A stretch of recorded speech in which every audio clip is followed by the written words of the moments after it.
al presidente Trump para que le grite al presidente de la Reserva Federal, baje las tasas de interés, no hay más que esperar. Esa reunión de junio es muy importante y no podemos seguir haciendo que el público siga pasando por una necesidad de seguir pagando altos intereses cuando lo que estamos observando es que lo de los aranceles no causó el descalabro que muchos estaban esperando. 4:15 de la tarde del este de los Estados Unidos, 10:15 de la tarde, 9 de la noche, en mi queridísima Madrid. Y tampoco olviden que el día de mañana vamos a saber, pero eso lo vamos a comentar cuando estemos aquí en la tribuna, qué es lo que pasa con los resultados de las pruebas de estrés bancario de los bancos estadounidenses. Nos vamos entonces con Alma y nos vemos mañana en la mañana, hora de Estados Unidos, si Dios quiere. Muchas gracias. Muy buenas noches, Víctor Hugo Rodríguez. Saludos a Estados Unidos, saludos a Miami. Nos vamos nosotros a actualizar toda la información pendientes de ese cierre del mercado de renta variable europeo que se ha producido pues en una jornada de auténtica fiesta para los índices de Wall Street, con Nasdaq y S&P rozando máximos históricos, con un mercado que está celebrando que los aranceles de Donald Trump ya no tengan una fecha crítica. Esa fecha crítica ya no es el 9 de julio, según ha dicho hoy la secretaria de prensa de la Casa Blanca, Karoline Leavitt, diciendo que, bueno, que eso es una fecha aproximada y que lo que Estados Unidos quiere ver es que hay interés por negociar. Pues bien, Wall Street cierra con subidas después de que los inversores hayan recuperado la esperanza de que se amplíe el plazo para cerrar acuerdos comerciales con Estados Unidos tras esas palabras de la Casa Blanca. En el ámbito empresarial, pendientes de los resultados de Nike, Dow Jones ha despedido la sesión con un avance del 0,94, con una subida de 400 puntos al cierre. Ha terminado la sesión en los 43.366 puntos. El índice tecnológico Nasdaq con una revalorización del 0,94 y 22.447 puntos. Y S&P 500 rozando máximos históricos, 0,78% de revalorización y 6.139 puntos. Así es como han despedido de la sesión los índices de renta variable norteamericanos. Vamos ahora a ver esas palabras de Karoline Leavitt, hablando de que el 9 de julio no es la fecha crítica. I think the president has been asked this quite a few times by many of you in the media. I've heard him answer it at press conferences and at gaggles. He just spoke about it on Air Force One. The deadline is not critical. The president can simply provide these countries with a deal if they refuse to make us one by the deadline. And that means the president can pick a reciprocal tariff rate that he believes is advantageous for the United States and for the American worker. And he will continue to do that. But as for the deals, our United States Trade Ambassador, Jameson Greer, I speak to him frequently. He's working very hard, and he has had very good and productive discussions with many of them. También se ha referido la secretaria de prensa de la Casa Blanca, Karoline Leavitt, a más asuntos, a la filtración de ese informe de información privilegiada que tenía como contenido principal bueno, pues las características, los detalles del ataque de Estados Unidos sobre territorio iraní, un ataque que se habría filtrado. Varios medios de comunicación lo publicaron diciendo que de ese ataque no había habido como consecuencia una destrucción total del arsenal nuclear de Irán.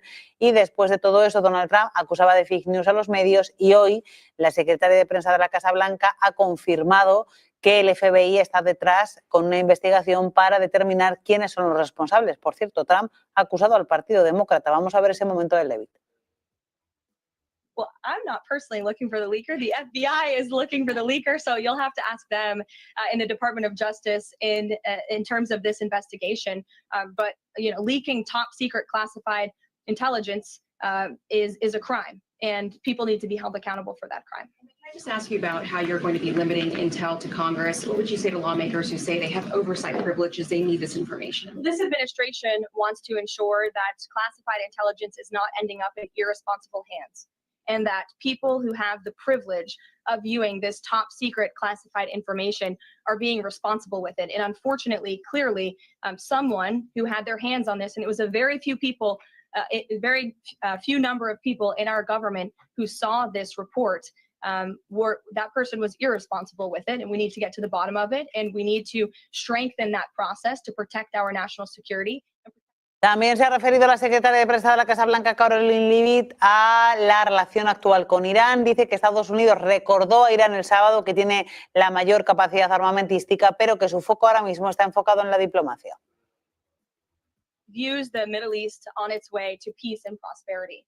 And the president used strength on Saturday night. The whole world saw that the United States is indeed the most lethal fighting force in the world with those precision strikes on Saturday evening. But the president wants peace. He always has. And right now we're on a diplomatic path with Iran. The president and his team, namely Special Envoy Witkoff, continue to be in communication with the Iranians and especially our Gulf and Arab partners in the region to come to an agreement with Iran. As for our alliance with the state of Israel and that friendship and that partnership between the United States. Y vamos con una información de última hora. España ha convocado al encargado de negocios de Israel para quejarse por el inaceptable comunicado, catalogan desde el gobierno español, publicado por el gobierno israelí esta tarde, en el que Israel acusaba a España de liderar la llamada cruzada israelí, diciendo que está en el lado equivocado de la historia. La Embajada de Jerusalén en Madrid acusa al gobierno de emprender una cruzada anti-israelí y de no condenar los ataques iraníes contra civiles. Pues bien, ha llegado la respuesta por parte del gobierno español, convocando al encargado de negocios de Israel para quejarse por ese comunicado. Nos vamos en directo a la Casa Blanca. El presidente de Estados Unidos, Donald Trump, comparece en un acto para reivindicar su proyecto de ley fiscal.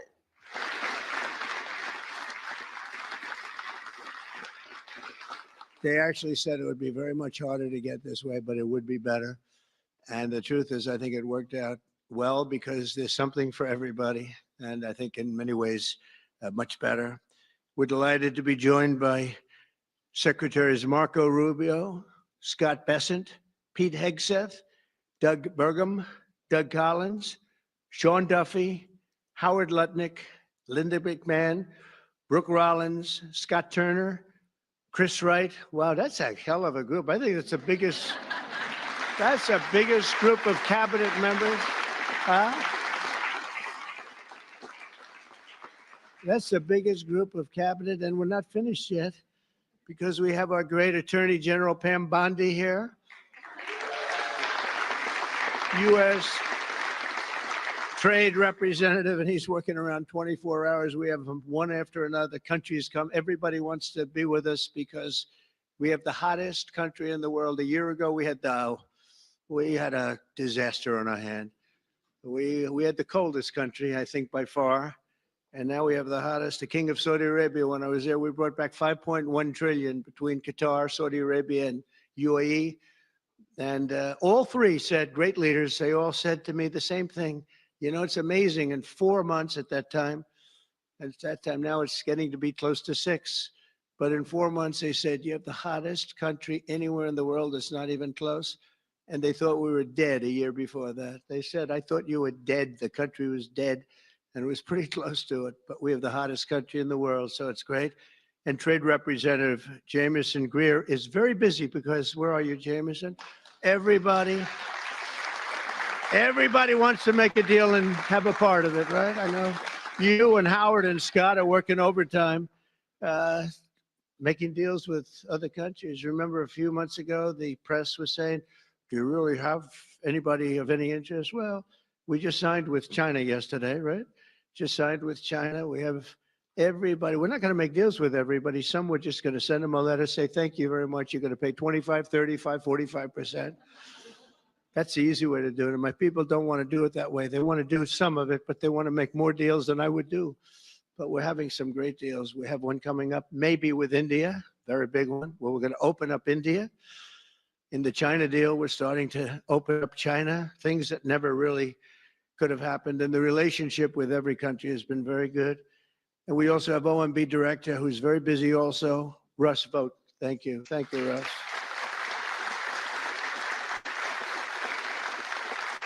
And also, I want to give a very special thank you. This is a hell of a group we have here. This is amazing, the quality of people. But actually, I like these people and most of those people much better than the people I just named, okay? But a very special thanks as well to Speaker Mike Johnson, who's a great, legendary guy. He's going to go down as a legend. a great friend of mine, a fantastic Senator, Roger Marshall, wherever you may be. Roger, thank you very much. Thank you. Bernie Moreno, great win Bernie had in Ohio. Bernie, great win. That was a tough race. They said that was not winnable, and he won by about 5 points, so that was pretty good. So much for not winnable. Mike Lee is here. Mike, hi, Mike. Thank you, Mike. Tim Sheehy, another tremendous win. Way to go, Tim. Young, handsome. That was another race that wasn't supposed to be able to be won. They said, well, we have a very young, handsome guy. I said, does that matter? Looks don't matter, do they, Mike? Looks. Anyway, great job. You can't help it. You can't help it.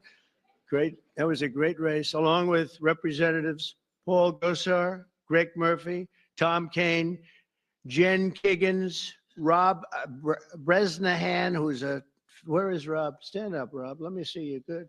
He's done a fantastic job. And Ryan McKenzie. Thank you, Ryan. Thank you all. That's great. It's a big group of people. We're here this afternoon to share the stories of an incredible group of patriots from across the nation whose future we are defending with the one big, beautiful bill. This is the ultimate codification of our agenda to, very simply, a phrase that's been used pretty well by me over the last 10 years, but maybe even before that, make America great again. Very simple, make America great again. When Joe Biden used to get up and say, we will stop this horrible MAGA. We're going to stop MAGA. We're going to fight it. We're going to, I said, Joe, loosen up. It's called Make America Great Again. It's okay. Remember that he got up so angry. He was so angry. He said, make America great again. But we'll deliver a record tax cut, a record spending cut, a record investment in border security. We've done so well on the border. You know, last month, we had 0 people that crossed the border. 0.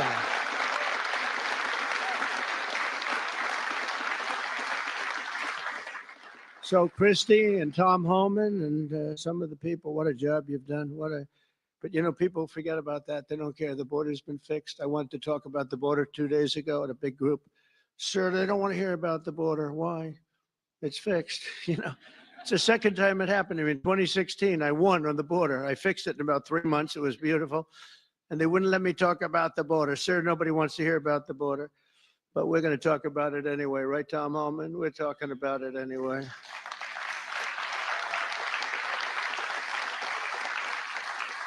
So we have a big number of dollars that's coming here because we want to keep it that way, and we want to keep it fixed, and a record number of deportations. We're bringing criminals out by the thousands. Nobody can even imagine. They let people in that were murderers, 11,888 murderers, gang members, people from mental institutions and insane asylum. You know what that is? That's insane asylum. That's a mental institution on steroids.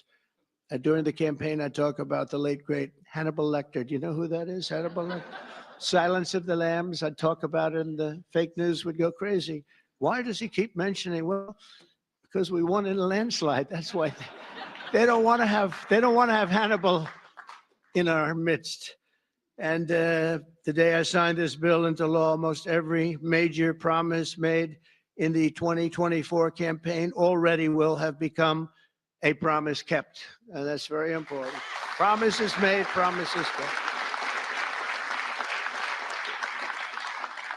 And according to the Council of Economic Advisors, these reforms will protect or create more than 7 million jobs, add 3.1% to economic growth, reduce taxes for the typical American by nearly 15%, and increase take-home pay for the normal family of 4 by at least $13,000, and that takes place immediately. That's not bad, right? Look, I'm looking at that guy back there, right? That's pretty good.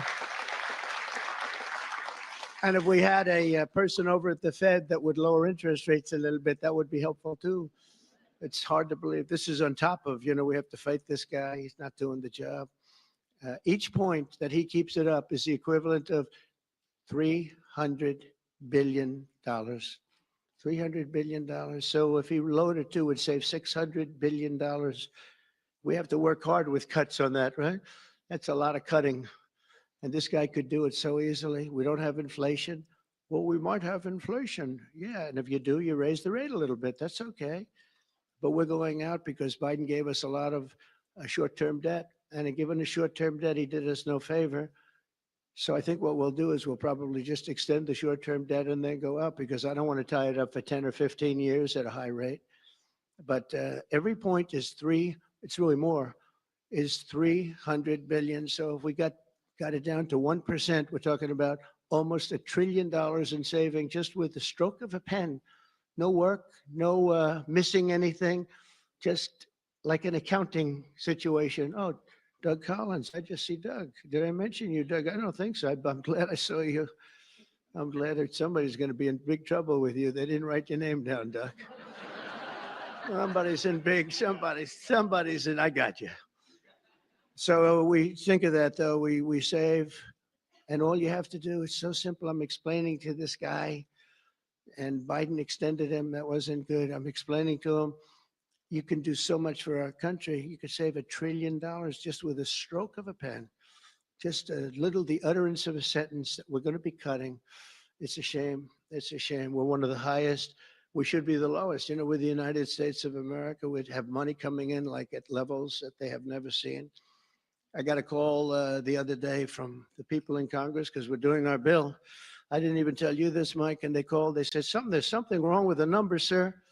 I said, what's wrong? I don't know. They're not balancing out. There's something really wrong. I said, is that a good thing or a bad thing? Well, we don't know. I said, what's the problem? We're taking in much more money than we have scheduled. I said, so far, that sounds good. They said, how much is it? About $80 billion. I said, do me a favor, check the tariff line. They called me back an hour later. Sir, we've taken in $88 billion in tariffs. Isn't that a beautiful thing? 88 billion. I thought I'd tell these little stories.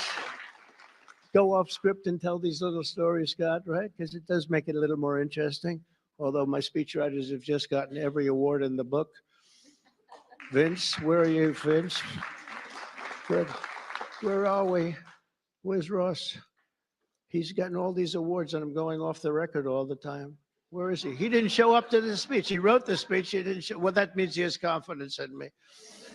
According to the Council of Economic Advisors, these reforms will protect or create more than 7 million jobs, add 3.1% to economic growth, reduce taxes for the typical American by nearly 15%, and increase take-home pay for a normal family by an incredible $13,000. All of these things are happening. And by the way, there's no inflation. All of the numbers I gave you, all of the money that's coming in, and maybe more importantly than the billions of dollars we're taking in with tariffs, is the fact that we've got hundreds of plants going up all over the United States that never would have been here.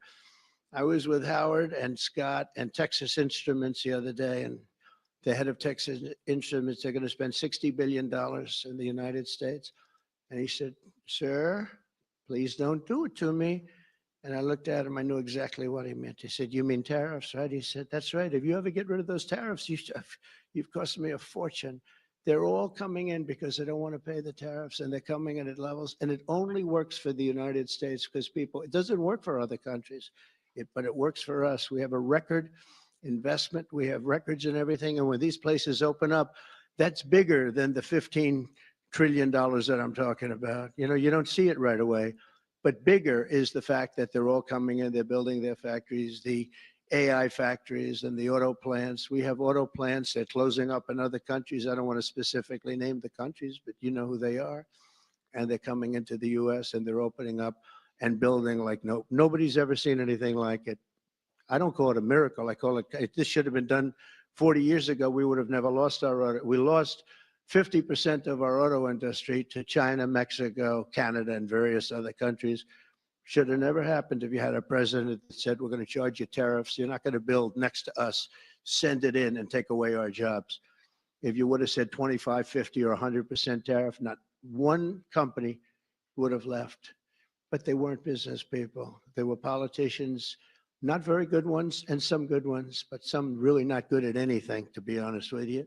We're going to stop the largest tax hike, and we're going to do that in history. This would be If the bill doesn't pass, there'll be a 68% tax increase. Think of that, 68%, which would be the largest in history by about 40 points. And we'll make the Trump tax cuts permanent, expand the child tax credit, and we will deliver no tax on tips, no tax on overtime, and no tax on Social Security for our great seniors.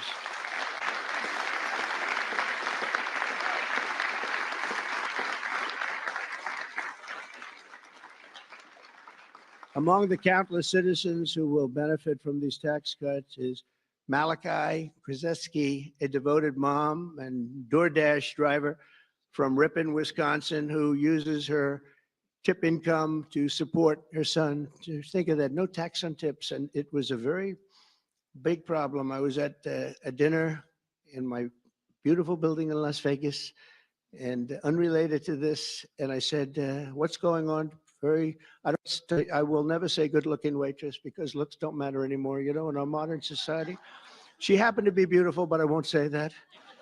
I won't mention that. But nevertheless, a waitress came over, and I said, how are you doing? She said, not good, sir. Why? The government is killing me on tips. And she looked at me, she said, sir, there should be no tax on tips. I said, say it again. There should be no tax on tips. I said, that's the coolest thing I've ever heard. I walked outside, the press was there, as always, waiting for something bad to happen, hundreds of them. I said, ladies and gentlemen, please announce tonight there will be no tax on tips. And a legend was made. We won Nevada by so much. Republicans don't win Nevada. We won Nevada. So I want to thank that young, beautiful waitress. Thank you very much.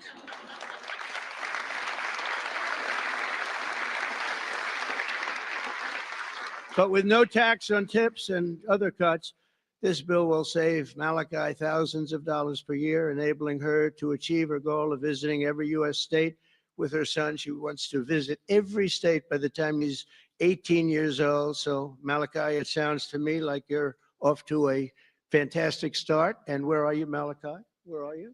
Congratulations. Great. That's good. Thank you. Also with us today is Luke Wilson, a 23-year-old electoral lineman. He loves being an electrician, but in this case, the lineman. And these are guys that take big risk, and it's hard stuff. But if you know what you're doing, it's fine. He's from Harmony, Pennsylvania, as well as Dee Sova, a truck driver from Springfield, Missouri, where, by the way, our beautiful planes landed, our B-2s. They landed after 36 hours of flying. Great going, Pete. And they hit the target. And they hit the target, and the target has now been proven to be obliterated, just as we said. We had little fake news from CNN. Thank you very much, CNN, for that. With 3 million miles of driving under her belt, who mentors other women in her industry. And I just want to say, Luke and Dee spend countless hours working overtime to help make this country run. And this bill, the typical overtime worker like them will take home nearly $1,500 extra every single year. So you're talking about at least $1,500, and there will be no harassment because you were being harassed by the Democrats. So Luke and Dee, congratulations to you both. Thank you very much. Congratulations, wherever you may be. Thank you. Thank you very much. Also with us is James Benson, a third-generation auto worker from Belleville, Michigan, who has spent 26 years at Ford Motor Company, which is doing very well. They have a lot of plants in this country. If you have plants in this country, you're going to make a lot of money. And is a member of a tremendous group of people, auto workers. And I'll tell you, we love these people. Auto workers for Trump, and I came through for them, but they were with me long before I really thought. A lot of people said, is he going to run again? Will he run?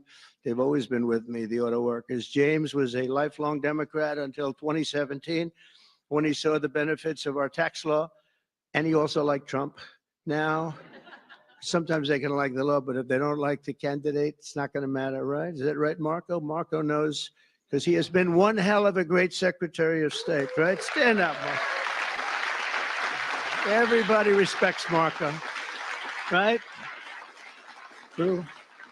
Everybody respects him. Now we're delivering an even bigger win for the auto workers by making interest on car payments fully tax deductible. You know, that's something only rich people seem to have gotten. I said, you know, and that was my idea. It's pretty simple. But I said, you know, the rich people, they always looking for deductions. We want deductions. Linda, did I say, will you please stand up? Linda McMahon. So great. How much is Harvard going to be charged? How much are you asking for Harvard? Because they really have violated a lot of different caveats, haven't they? Huh? A lot, like a lot. They've been given $5 billion over the years. Can you imagine? And that's over a short number of years. That's just the beginning. They have $52 billion sitting in the bank, and they haven't been nice to our country. So I want to thank Linda McMahon, who's been really fantastic. But I said on interest, I said, why couldn't we, if a car is made in the United States only, because otherwise we don't care if it's made someplace else, give the people that buy the car a deduction on the interest that they're paying to buy the car. And people said, what a great idea. It's so simple. It's like the paperclip. Somebody came up with the idea of a paperclip many years ago, 1817, and he became a very rich person. And everybody looked at it and said, why the hell didn't I think of that? But it's like the paperclip, but only if the car is made in America. Remember that, James. We're going to keep those Michigan auto factories roaring. And as you know, we won Michigan by a lot, Susie, right? We won Michigan by a big margin, and something that typically is not easy, but I think we won it. I actually think we won it 3 times in a row. So it's been a great state, but a big factor with the auto workers. They went with us very big, and I love them. The One Big Beautiful Bill will also be an incredible victory for American farmers, another group that we did great with, especially family farmers like James Cullifer of Virginia Beach. Our bill will provide 100% expensing so they can buy a new farm equipment. And by the way, the expensing is good for everybody, not just farmers. And it'll virtually eliminate the so-called estate tax or the death tax. So you have a farm, you leave it to your children. If you like the children, you leave it. If you don't worry about the details. No, some people don't want to leave them. They don't like their kids, you know? Anybody in here not liking their children, farmers? But if you like your kids, you want to leave it. And a lot of times what was happening before I got there, because I put this in the first tax bill, as you know, but people would die, they'd leave their farm. There was no cash, but there was value to the farm, sometimes good value. It's called real estate rich and cash poor. And the kids had no money, and they'd be foreclosed out by a bank. They'd borrow money to pay the estate tax. You don't have to pay estate tax anymore. That's pretty big stuff. So for the farmers and for others in small business, it's great. But James's family has been working in the land for generations. And with this bill, we will ensure that family farms like his can stay in the family for many generations to come. Where's James? James, around us? Where's James?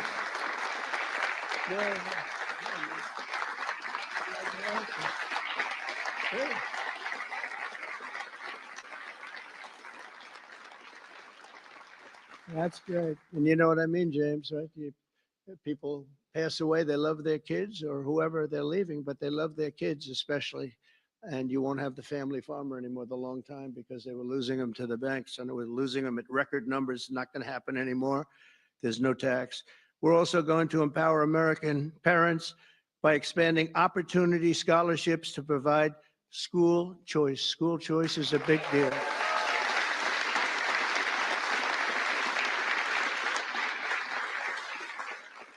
And we just got school working with the governor of Texas, as you know, Greg Abbott. We just had it passed in Texas.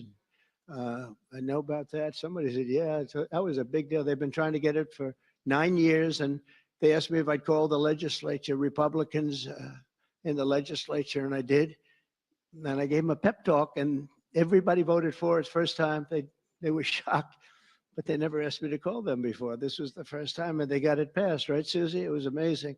And it was something that Dan and Greg and everybody, they really wanted it. And Ted Cruz wanted it badly. They all wanted it. So we got it in Texas, but you're going to have it. More and more people are talking about school choice. Good thing. This will be the godsend for mothers like Angelina Banks from Philadelphia. Where's Angelina? Where is Angelina? Oh. Oh. Oh, you are very pretty. She went out for a second and she's coming back. Okay. Where's Ange? Come on over here, Angelina. Oh, that's terrible. Oh, wow. How are you? I won't ask you where you've been, okay? I promise. But it's great to have you. It's great to have. I mentioned your name. I said, "Where's Angelina?" He said, "She'll be right back, sir." Thank you very much. Appreciate it. And Aubrey and Ava Jane, Angelina says the tax relief for childcare and education are a foundation for stability and dignity. I think those were your words, right? Stability and dignity. Good words for her family. And with the One Big Beautiful Bill, we're delivering both, empowering hundreds of thousands of families to choose the public, private, charter, religious school, or the homeschool of their choice. And Angelina, thank you very much for being with us. Beautiful. Beautiful. So this bill will also be the single most important piece of border legislation ever to cross the floor of Congress. We will hire 3,000 new Border Patrol officers and 10,000 new ICE agents. And these people are great. I tell you what, I got to know a lot of them. And we have tremendous representation. They've been for me from day one. In fact, I shouldn't say this, but they endorsed me when I first ran, almost at the beginning.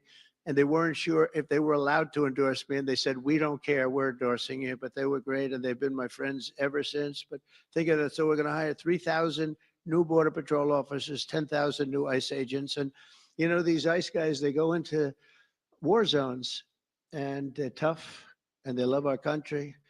And if you're not going to be tough, you're not going to do well. But they are tough, and they'll break into a pack, and they call them a pack. Some of these packs come out of the jails of Venezuela. They come from places that you don't want to know about. They're gang members that have been all sent in here through Biden's open door stupid policy.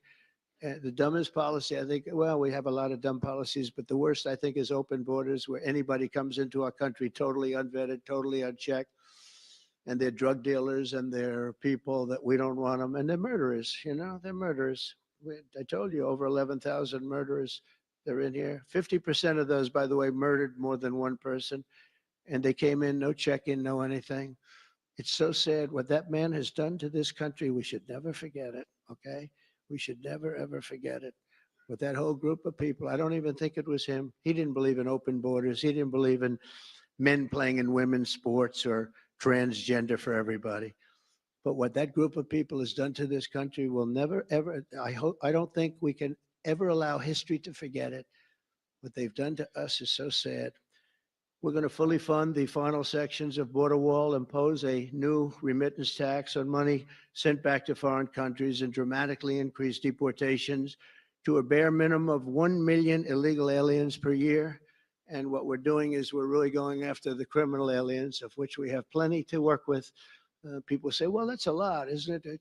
Well, remember, these countries are very smart. They're headed up by people I know. In almost all cases, they're very smart people, and they have the people of great common sense. They're not sending their good people out.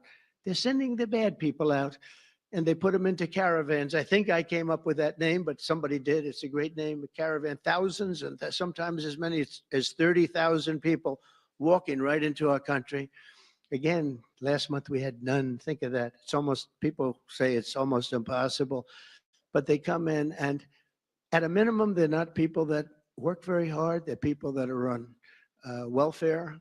They don't want them. They don't want them. They give them to us. It's incredible what's happened, and it's so sad to see. It's so sad. It could make you just sick to your stomach when you think about it. I was going to say it could make you cry, but I like to pretend I never cry. I don't want to be a crier, but it makes you sick to think of what they did.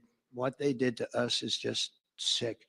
And guys, if we didn't have a Tom Homan, and if we didn't have some of the guys that we have working so hard and dangerously, the country wouldn't stand a chance. But we're getting them out, not as fast as they came in, because they came in and you'd see hundreds of thousands pour into our country in a day. But we're getting them out. And here today is Angel Dad Joe Abraham, the Angel Moms and Angel Dads. These are incredible people. They lost their precious 20-year-old daughter, Katie, in a hit and run after she was struck by an illegal alien from Guatemala. Katie was stopped at a traffic light, rear-ended, full force, going 60, 70 miles an hour right into the back of her car while she stopped. And she died immediately. And her killer, I think you could really say the killer, fled the scene. And Joe, we will end this invasion once and for all. And we're always going to remember the memory of Katie, that beautiful, beautiful 20-year-old daughter of yours. Where's Joe? Is she around here? Joe? Come here, Joe. Come here.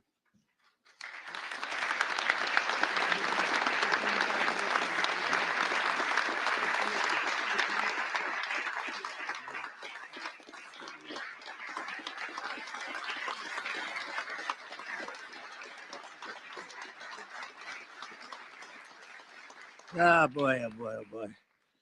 Thank you, Joe, very much. Also with us is Sarah Stewart from Kerrville, Texas, who lost her brother to the fentanyl epidemic that has inundated her small town. Our bill provides billions and billions of dollars to stop fentanyl and other illicit narcotics. We're also charging other countries like Mexico, Canada, and China billions of dollars in taxes that we put on because they've allowed people that are selling fentanyl to go through their countries, or in the case of China, they send it here, and paying a lot of money at least, but would rather stop it. I think we're doing a big job of that, but would rather. En directo, cuando son las 22:50 hora central europea, el presidente de Estados Unidos, Donald Trump, protagonizando un acto en el que en principio iba a hablar de su proyecto de ley fiscal, pero está tratando más asuntos. Ha hablado, dice que ha alcanzado un acuerdo con China, aunque no ha especificado de qué.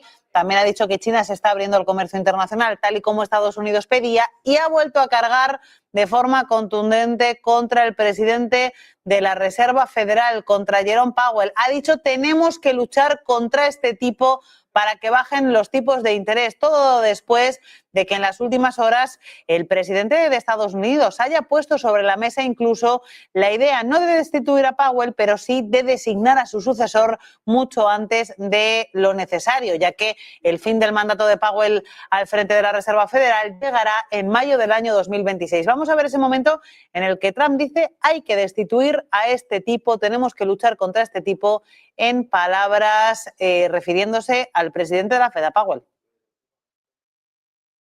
And if we had a person over at the Fed that would lower interest rates a little bit, that would be helpful too.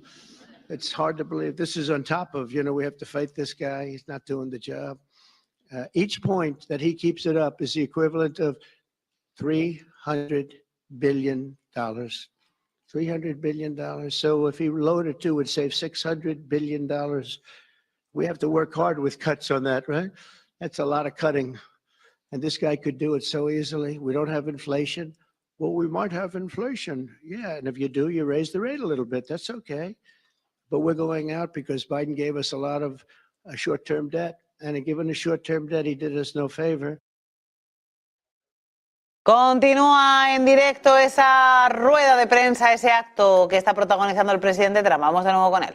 The country, he really has, and he's worked with Tom Homan and Christie and all the people that work so hard. They have been incredible. And, I wasn't going to do this, but I see Tom Homan is sitting there, and, I have to call him up. Look at that. I don't call up the Speaker of the House. I don't call up Marco or Peter or anyone, but I want to call this guy because this guy is keeping us very, very safe. Come on up, guys.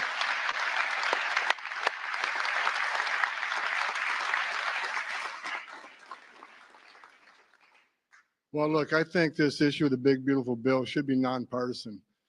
I don't know what the hell's the matter with everybody up in Congress? People are dying every day. ICE is arresting 3 times as many criminals that the Biden administration did. We're taking public safety threats and national security threats off the street every single day. We got over 600,000 illegal aliens with criminal histories walking the streets of this country. We got less than 5,000 deportation officers. This should be a no-brainer. The more resources we get, if we get this bill passed, we got more agents on the road. We buy more beds, we get more transportation flights. More agents means more bad guys arrested, taken off the streets of this country every single day. Every day we arrest a public safety threat or national security threat. This makes this country much safer. Who the hell would be against that? And I get irritated, I get pissed off because I'm sick of meeting angel moms and dads. You want to talk about family separation? They buried their children. So I've done this since 1984. I've worked for 6 different presidents. No one has had the success of the Trump administration. We got the most secure border in the history of this nation today.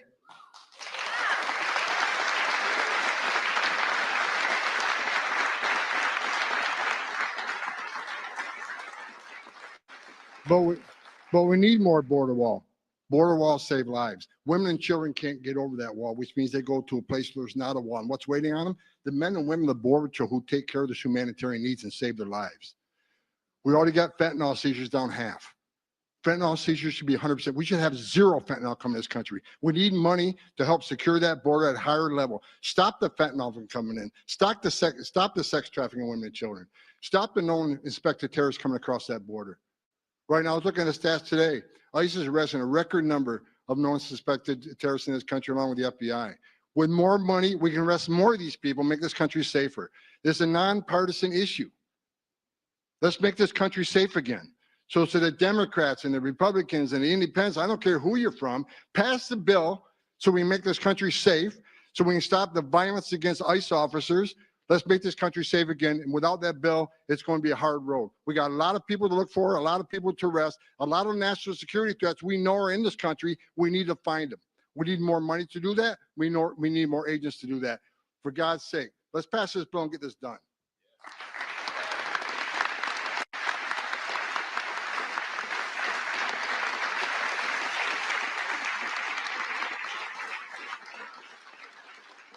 He got so angry, he didn't even shake my hand or look at me. Just.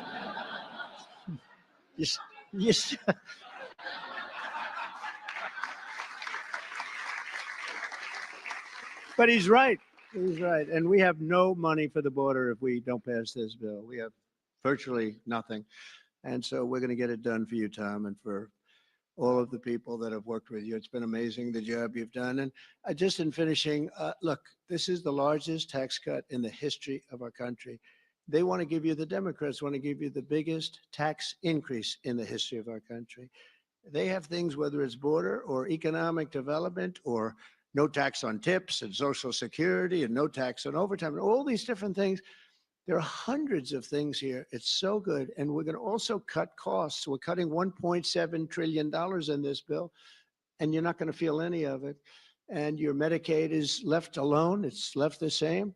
Your Medicare and your Social Security are strengthened. We're not cutting. The Democrats are going to destroy all 3 of them because it's not sustainable. They'll end up cutting your Medicare, Medicaid in half. So we're going to do a real job. It's so important. So if you can, call your senators, call your congressmen. We have to get the vote. I want to thank you. You have been unbelievable, Mr. Speaker. You have worked round the clock for months,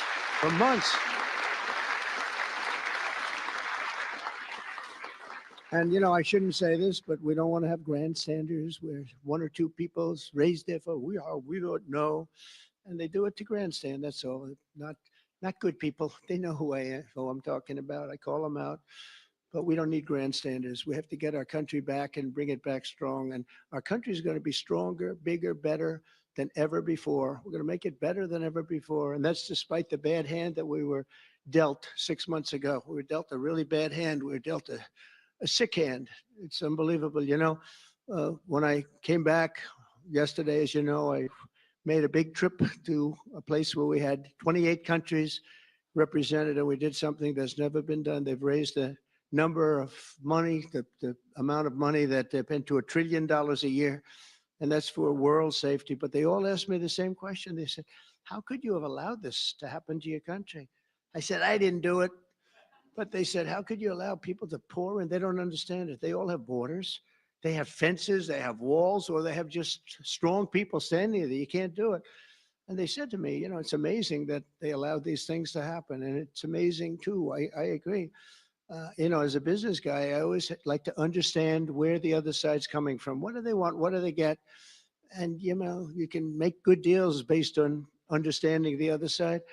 I never understood the other side in this case. Why would they allow people to pour into our country unchecked? You know, I can see people wanting people to come in, and you let them come in. You have a vetting process. You let good people. We're letting a lot of good people in, but they're coming in legally. But why would you allow people to come in that you can look at them and say, big trouble, big trouble? Why would you do it? It's nobody understands. And a lot of people say voting, but you know, we've got to strengthen up our elections because the voting is crooked as hell. Got to strengthen it up. But it's not that. It's either they're stupid and they're not stupid, or they hate our country. But we love our country, and we're going to stop this madness, and we're going to get this bill approved. And all of the things that I've been talking about now for 2 years on the campaign trail, and we won, remember, we won every single swing state. We won by millions of votes. We won everything. We won every, it was a landslide. We won something that nobody talks about, districts. You have thousands of districts. We won 2,750 to 505. Think of that. That's why when you see a map, the whole map is red. That stands for Republican, by the way, because it stands for a lot of other things too, but it stands for Republican with a little piece of blue on each side. But that's why, think of that, 2,750 districts to 505 districts. That's what, this was a slaughter, but it gave us a mandate to do some great things. And I want to thank John Thune, and I want to thank the speaker, and I want to thank Marco and everybody here, they have been so incredible. Pam, you've been unbelievable as the Attorney General. We appreciate it. Not easy, not easy. And we're coming back faster than anybody ever thought possible. I told you what they said to me on just trips by very smart people. But we're going to make this, we're going to do this very quickly. It's happening a lot faster than even I thought possible. And we're going to be celebrating very quickly, and we're going to be celebrating for a long time because we're turning our country around. We're getting our country back, and we're ruling with common sense, you know, whether you're conservative or liberal, or as they like to say, progressive. They don't like the word liberal anymore. Progressive, I think it's a beautiful word too. That's why I call them liberal. It's too nice a word. I don't know how you can be progressive when you're turning the country backwards. But no matter what you are, it's all about common sense. And I think that's the way I've ruled. I do what's right. I want to have borders. I don't want to have transgender for anybody that happens to leave the house at a young age, the things they do. I don't want to have men playing in women's sports. That's got to be, you know, they say it's an 80-20. I think it's a 97-3 issue. It's so ridiculous. It's so ridiculous.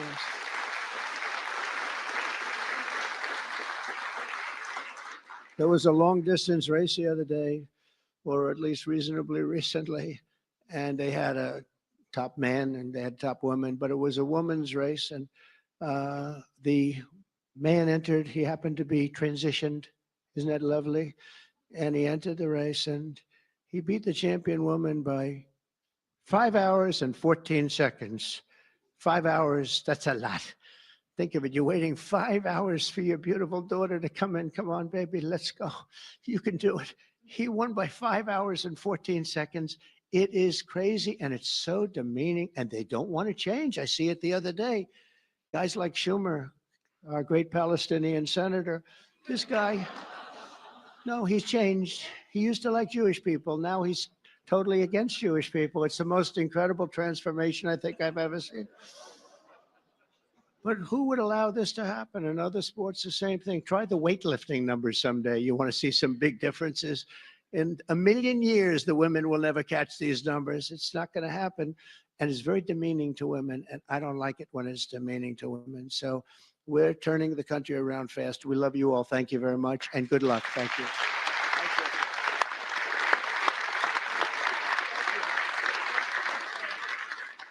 Culmina ese acto protagonizado por el presidente de Estados Unidos, Donald Trump. Lo último que ha dicho, que se están imponiendo tarifas, impuestos a aquellos países como China, México y otros países que permitan el ingreso de fentanilo.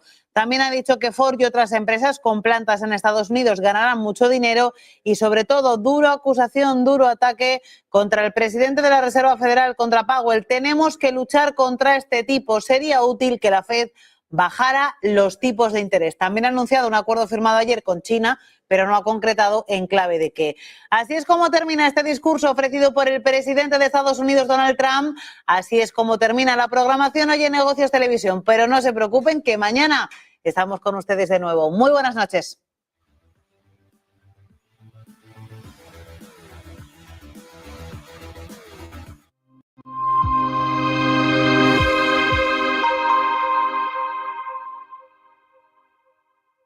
yo no tengo nada que ver ahora. Pues ponte Movistar Plus, así te ves con clave, los sin nombre, los ves local. No puedo, tengo internet con otro. Da igual, si ahora lo puedes tener por 9,99 con cualquiera.